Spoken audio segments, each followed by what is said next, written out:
Speed time graph का। Speed time graph. तो यहां भी यूनिफॉर्म स्पीड हो सकता है,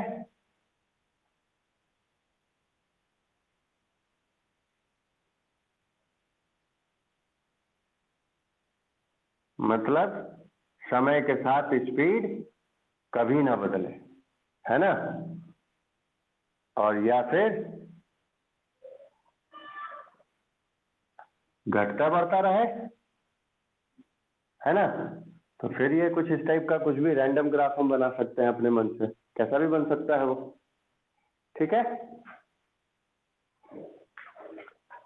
तो देखो स्पीड टाइम ग्राफ के केस में ये जो लाइन है, इसी लाइन को हम कहते हैं क्या चीज, ग्राफ, ठीक है। ये बात ध्यान रहेगी, ये जो लाइन बनता है उसी लाइन को हम क्या कहते हैं, स्पीड टाइम ग्राफ कहते हैं, ठीक। तो कोई पर्टिकुलर टाइम टी में इस ग्राफ के अंदर कितना एरिया है, इतना है ना। तो इसको हम कहते हैं,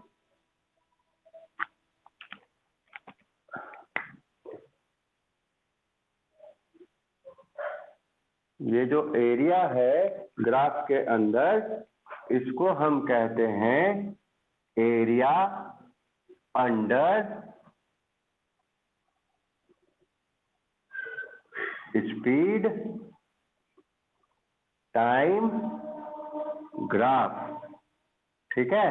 और ये क्या देगा हमको, ये हमको देगा वापस से डिस्टेंस, ठीक।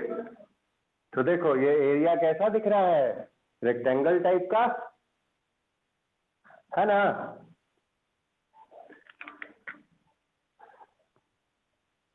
तो यहाँ पे डिस्टेंस क्या हो जाएगा, लेंथ इनटू ब्रेड्थ हो जाएगा। तो यहाँ लेंथ अगर टाइम है और ब्रेड्थ अगर स्पीड है, तो देखो distance is equal to speed into time मिला।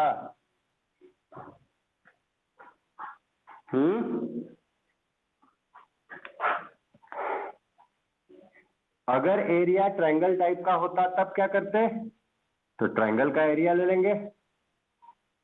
अगर एरिया स्क्वायर टाइप का होता तब क्या करते, स्क्वायर का एरिया ले लेते। मीन्स जैसा ग्राफ बनेगा वैसा ही शेप का एरिया हम फॉर्मूला यूज करेंगे, ठीक है।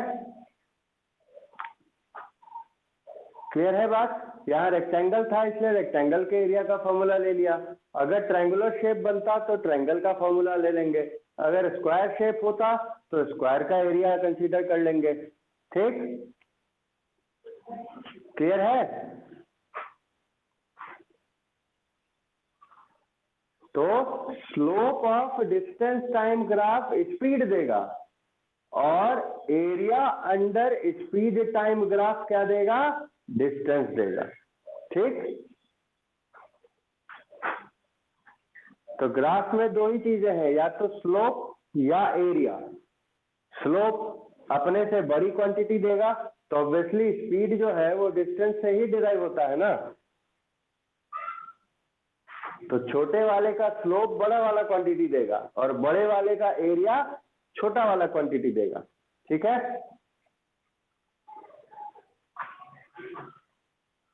क्लियर है बात। चलो अब वेलोसिटी टाइम ग्राफ की बात कर लेते हैं।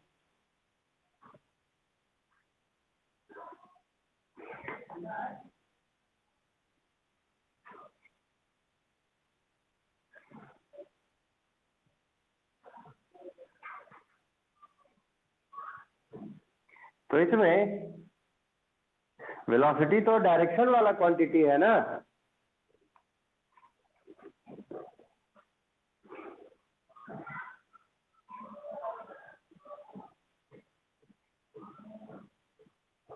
सिमिलरली डिस्प्लेसमेंट भी डायरेक्शन वाला क्वांटिटी है। तो देखो अभी फिलहाल हम लोग 3 कंडीशन लेके चलते हैं।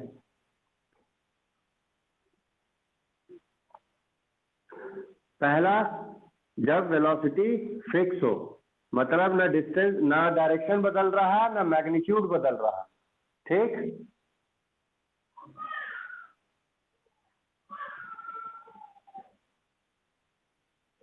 दूसरा, जिसमें इक्वल टाइम में इक्वल अमाउंट से वेलोसिटी में चेंज हो रहा है, ठीक।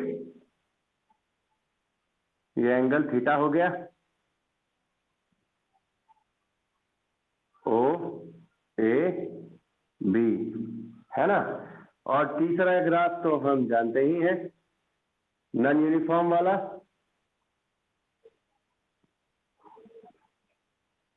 मतलब घटता बढ़ता रहे, डायरेक्शन बदलता रहे, है ना।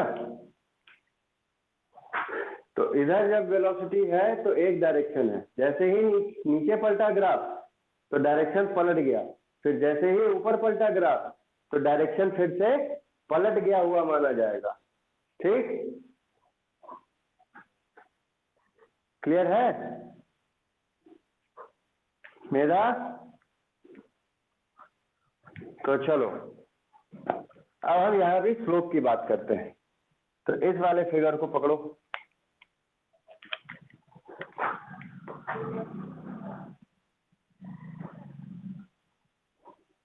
तो slope of velocity time graph क्या देगा? एक्सेलरेशन देता है, ठीक। और यहाँ स्लोप क्या होगा? ओबी साइड जो ढलान है ना। स्लोप कौन होगा? ओबी होगा। इधर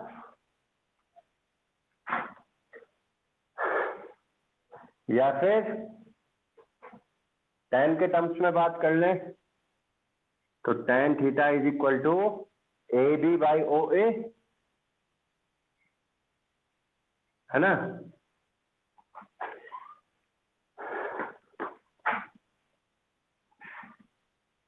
तो ए बी का मतलब चेंज इन वेलोसिटी, क्योंकि एक्सप्रेशन का डेफिनेशन क्या कहता है? Rate of change of velocity. तो ए बी का मतलब यहाँ पे एक्चुअल में क्या होगा? चेंज इन वेलोसिटी, और ओ ए तो टाइम है। तो चेंज इन वेलोसिटी इस ग्राफ के हिसाब से क्या हुआ? शुरुआत में 0 था और बाद में v हो गया, तो v माइनस 0, या फिर v माइनस यू भी लिख सकते हैं बटे में t। और यहाँ पे v तो v ही है, u जो है 0 है, तो सिर्फ v बाई टी इस केस में सिंप्लीफाई होके लिख सकते हैं। और in general change in velocity के लिए हम ये वाला एक्सप्रेशन यूज कर सकते हैं, tan theta is equal to इतना बाई इतना, हो सकता है मेरा। चलो, तो यहाँ भी स्लोप क्या दे दिया? स्लोप tan थीटा क्या हो गया? एक्सप्रेशन दे दिया, है ना। तो देखो वेलोसिटी के केस में एक इससे ऊपर की क्वांटिटी एक्सेलरेशन भी डिफाइन हो सकती है, और इसके केस में इससे छोटी क्वांटिटी डिस्प्लेसमेंट भी डिफाइन हो सकती है। तो जिस तरह स्पीड के एरिया ने डिस्टेंस दिया था, उसी तरह वेलोसिटी का एरिया क्या देगा? डिस्प्लेसमेंट देगा, ठीक। इसमें कोई दिक्कत?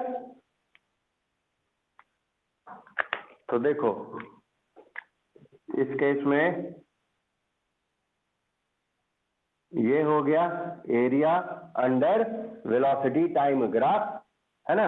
ये लाइन जो है यही होगा, ये वेलोसिटी टाइम ग्राफ कहलाएगा, जैसा कि ऊपर स्पीड टाइम ग्राफ कहलाया था। है ना। यहाँ ये स्लोप वाली लाइन जो है वो speed time velocity time graph कहलाएगी, है ना। इसके अंदर एरिया कौन है, ये वाला है, ट्रायंगल वाला, है ना।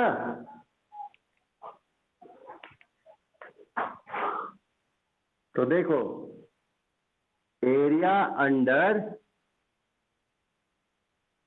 वेलोसिटी टाइम ग्राफ,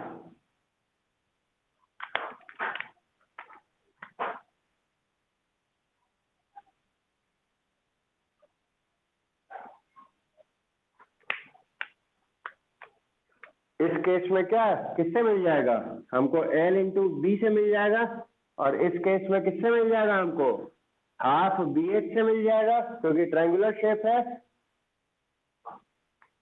होगा मेरा। तो यहाँ ये क्या देगा, दोनों ही चीजें डिस्प्लेसमेंट देंगी,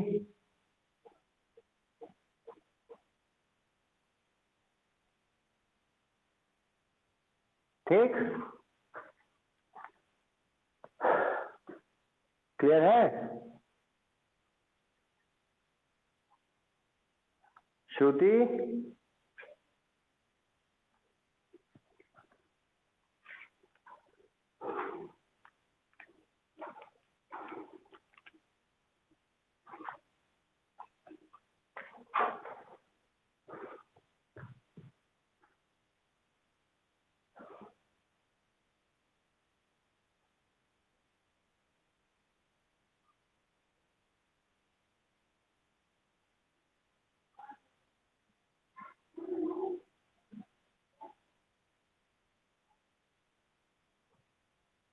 ये वेलोसिटी टाइम ग्राफ है,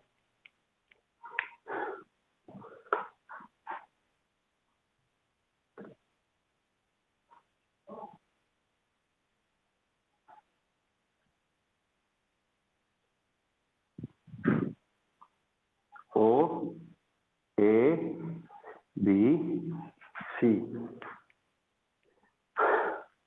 तो ध्यान से समझना एक चीज, दो तरह के एंगल होते हैं ना, acute angle and obtuse angle. Acute क्या होता है,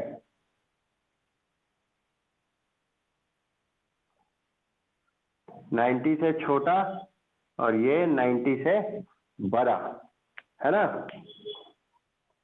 इसमें कोई दिक्कत,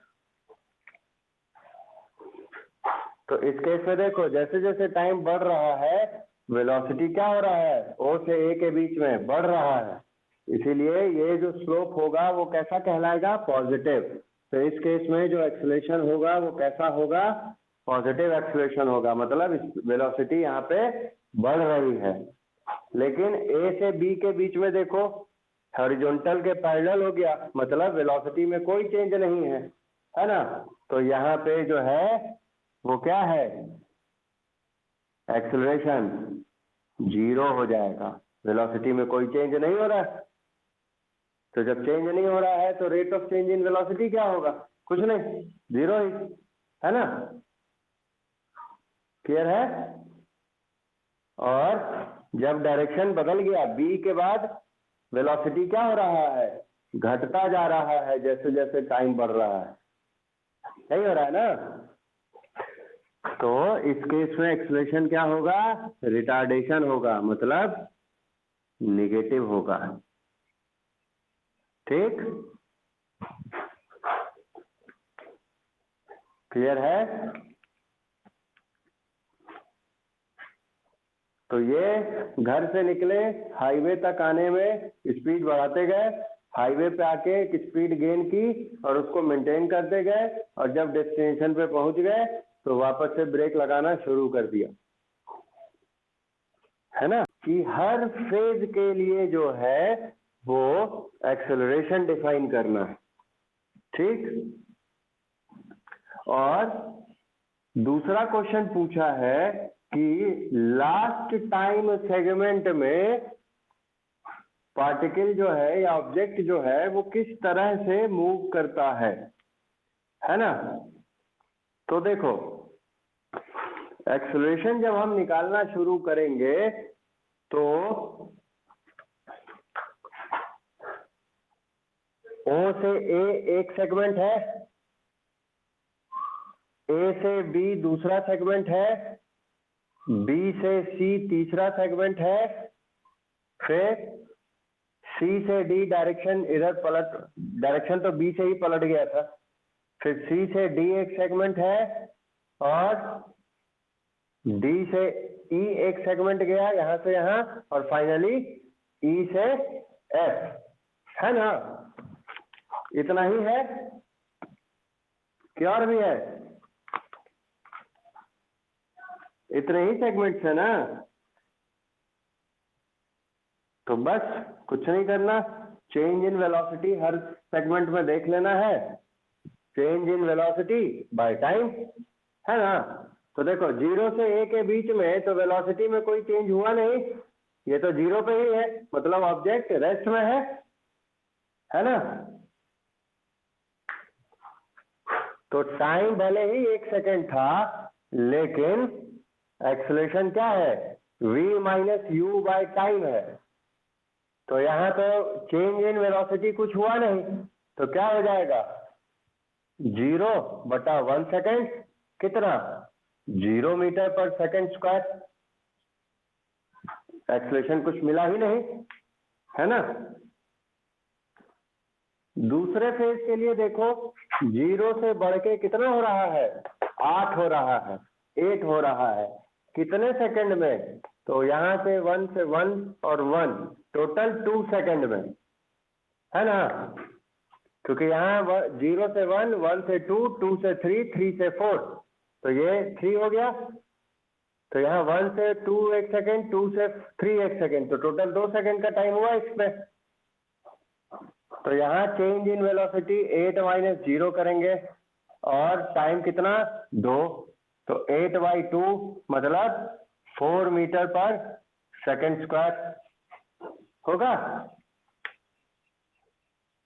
मेधा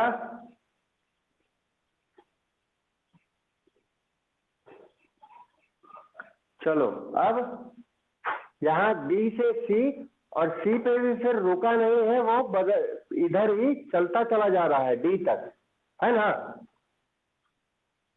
तो B से C और C से D, इन दोनों को हम मिला के एक ही सेगमेंट की बात करेंगे। कौन सी? BD की, ठीक?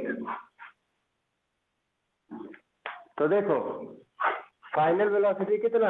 -12, इनिशियल कितना था? 8 था ना? तो -12 - 8, टाइम कितना लगा? तो देख लो, ये 1 सेकेंड, दूसरा सेकेंड, तीसरा सेकेंड, और ये 8 पे चौथा सेकेंड, टोटल कितना सेकेंड हुआ? 4। तो -20/4 कितना हो गया? -5 मीटर पर सेकेंड स्क्वायर, ठीक है?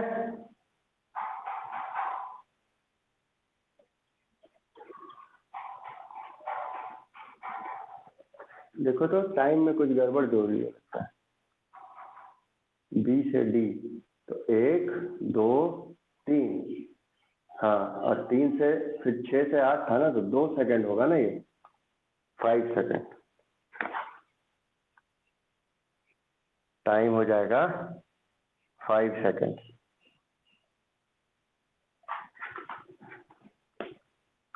तो एक्सेलरेशन हो जाएगा 4। क्लियर है ये वाला?